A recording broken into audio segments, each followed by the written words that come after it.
Good morning, everybody, and welcome back to the Engine Builder Show. Happy Monday. On the show today, Gabe will be sharing with us the three traffic sources for your business that you're probably overlooking. If you want to find out what that is, enjoy the show.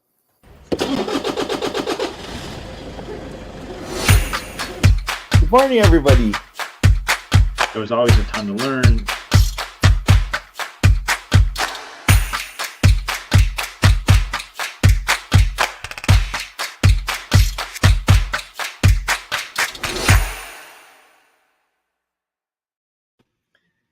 Good morning, everyone. I hope you're doing well, and I hope that you are enjoying the show. I appreciate you taking time to tune in, and always appreciate your comments and engagement. Anything that we can do to help you, that's why we're here, and that's why we have the show. So make sure you drop a comment down below, message me, or feel free to just shoot us a message over at businessmarketingengine.com, and that way we can make sure that we're covering the topics that you want to hear about. And also, if there's any other marketing needs that you have, we would love to serve and help you there. And over the last few weeks, we've been talking about the three pillars that we talk a lot about here at Business Marketing Engine. DCT is the acronym that we use. The first D is for destinations, like building websites, apps, anywhere where you want customers to go, whether digitally or even in real life as well.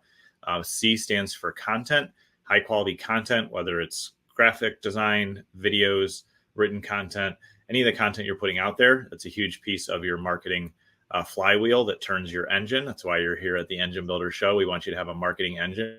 And so this week, we're going to be talking a lot about traffic because when you have all three of these components, you can go back a couple weeks and watch the shows from or listen to the shows from earlier. When you have all three of these components in place, that's when you can really drive the business and help things grow. And so just like Jethro mentioned, three traffic sources that you're probably overlooking that can be really valuable to your business are what we want to cover today, because if you're not already utilizing these at the level that you should, or you want to make them more effective, this can definitely be really helpful and really successful, because these are the things that we help a lot of our clients implement. And it's something that I've seen be really successful for many years. So one of the surprisingly, in I guess in my opinion, my view, one of the surprising things that I see most entrepreneurs overlooking is their email marketing.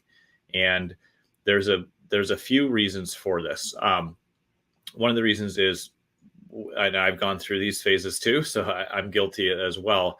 One of the reasons is sometimes we're not building our list actively and really building specific lists or organizing our email contacts on our newsletter list in a way that we can target specific messages to specific people. The other reason that people struggle with email marketing is at times we forget to shift out of our entrepreneur, business owner, marketer mind and realize that there are emails that we love getting from people. And anytime we have a good relationship with somebody, we love hearing from them. And so I hear folks say, well, I don't want to email my list too much, or I don't want to annoy them. When in fact, what you're doing when you're not emailing consistently, at least once a week is the rule of thumb that we say, in most cases, most industries, then you're actually losing touch with that relationship. And it would be the same thing as ignoring your partner, your spouse, and not talking to them except for once a month or even less frequently. If you were to do that in any real life relationship, face-to-face relationship, if you just ignored people, even when you saw them, that wouldn't be a way to build a good relationship. And so I see folks struggle with building a good list, which is something we love helping our clients with, but also the mindset aspect of thinking, oh, I can't email my list too much. That both of those are false in our experience and in all the testing we've done. And email marketing is some of the best traffic you can drive in an offer. And so it's warm traffic if you're doing your email marketing effectively, because they're hearing from you, they know who you are. And then when you make an offer and ask them to engage in the product or show up to an event or whatever it might be, they're going to click through and know who you are. So it's warm traffic, and it's also traffic that you can control.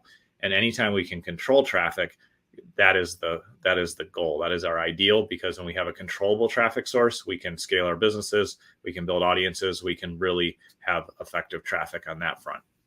So building that high quality list, emailing it frequently, and being in the habit of not only sharing interesting, entertaining things and building the relationship and just talking to your list, to your audience, as if you're talking to one person. We talk about that a lot on the show here. You can just focus in on writing for one person that is like your ideal customer. When you do all those things effectively and you're consistent, it is such a high quality traffic source that you control and that you can use to drive traffic to your offers. So that's probably the most important one. So I'm going to cover it first. The second thing that's overlooked oftentimes is your email signature. So in just your regular email inbox, the communication that you send out every day to vendors, to maybe team members, to prospects, to whoever you're speaking to, it's a great place to have what a lot of folks have called like super signatures.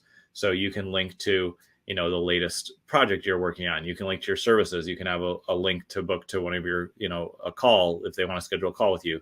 You can share a video of, what you've been up to, what your team's doing. It's just a great place to add more value and put something interesting, useful, and somewhere where you can drive targeted traffic from the people you're already talking to. So that's a great source as well. And the third thing I want to touch on, there's honestly a lot of creative ways to drive great traffic. But one way that's often overlooked these days, because there's so much focus and there are great results in digital marketing, sometimes we forget about more traditional media channels or other ways to mix in digital with traditional. And so radio is an amazing channel, both traditional radio, like your old, radio stations that are still out there. People listen to those and they can get really high engagement. You get a lot of branding value out of them. You can put a brand message out there and people will know who you are before they visit your website. Or when they have that problem and they start Googling, they'll recognize your name because you showed up on radio. And so traditional radio is an excellent place to advertise. You definitely want to work through an agency or broker in most cases, because if you go straight to a station, they're going to charge you really high rates. But if you go through an agency or a broker, then you can get much better rates. So just keep that in mind. But another way to utilize radio is we have some great platforms now where we can buy directly on podcasts and other streaming radio. And you can have not only your audio played when people are just listening, but oftentimes a lot of those platforms now will show your graphic and your image ad at the same time. So as you think about how do I surround people with my messaging, how do I drive really targeted traffic, email marketing is your highest control, warmest traffic source. So consistently investing in building your list, consistently communicating with your list is going to drive that forward. Your email signature, just in your regular email inbox, whatever email you're using, Gmail, Outlook, whatever it might be, you can put links there to things that you're working on. And the key there is to change it up periodically, once a month, maybe at most, or once a quarter is probably ideal in a lot of cases, and just keep people up to speed with what you're up to and things there. And then radio, again, a great consistent source of branding that ultimately is going to help you drive really targeted traffic, because people have heard your brand, they'll know who you are. And when their challenge or need arises, you will be top of mind and own that space in their mind. So those are three sources that I would highly recommend that you check out, you invest more in if maybe you've played with them, but you haven't really paid attention to it at the level that you think you should as it relates to growing your business and getting more traffic. And if you need help with any of those traffic aspects, please reach out. It's something we love helping our clients with. I appreciate you taking time to tune in today. And we're going to talk about tomorrow how you can scale your traffic. So make sure that you tune in for that.